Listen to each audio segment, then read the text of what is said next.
కందుకూరు నియోజకవర్గం వలేటివారిపాలెం మండలం మాలకొండ పుణ్యక్షేత్రంలో పలు కార్యక్రమాలకు హాజరైన ఎమ్మెల్యే ఇంటూరి నాగేశ్వరరావు దేవాదాయ ధర్మాదాయ శాఖ మరియు హిందూ ధర్మ పరిరక్షణ ట్రస్ట్ ఆధ్వర్యంలో నిర్వహించిన ధార్మిక సదస్సులో trust chairman retired IAS Dasari Srinivasulu MLA Inturi పాల్గొన్నారు.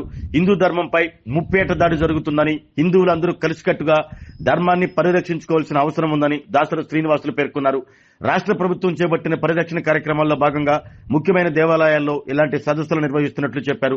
కొత్త దేవాలయాలను నిర్మించడం, పురాతన దేవాలయాల జీర్ణోద్ధరణ, ధార్మిక సదస్సులు, ప్రచార కార్యక్రమాలు, అర్చకులకు జీతాలు, ఆలయాలకు ధూపదీప నైవేద్యాలకు నిధులు విడుదల లాంటి కార్యక్రమాలను చంద్రబాబు నేతృత్వంలోని కూటమి ప్రభుత్వం చేపడుతుందని ఎమ్మెల్యే ఇంటూరు నాగేశ్వరరావు వివరించారు. ఈ కార్యక్రమంలో కనిగిరి ఆర్డీఓ ఎం శివరామరెడ్డి, దేవాదాయ శాఖ ఇన్స్పెక్టర్ సత్యనారాయణ, ఈవో చంద్రశేఖర్, విశ్వ హిందూ పరిషత్ జిల్లా అధ్యక్షులు Upputuru Kondapanaidu, retired DE Manchiraju Muralimohan, retired HMR Venkateswarlu తదితరులు ఈ ధార్మిక సదస్సులో పాల్గొని మాట్లాడారు.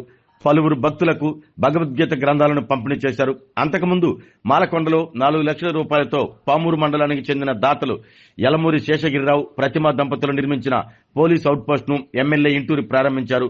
ధార్మిక సదస్సు అనంతరం దాసరి శ్రీనివాసులు, ఎమ్మెల్యే నాగేశ్వరరావు తదితరులు స్వామి అమ్మవార్లను దర్శించుకుని ప్రత్యేక పూజలు చేశారు.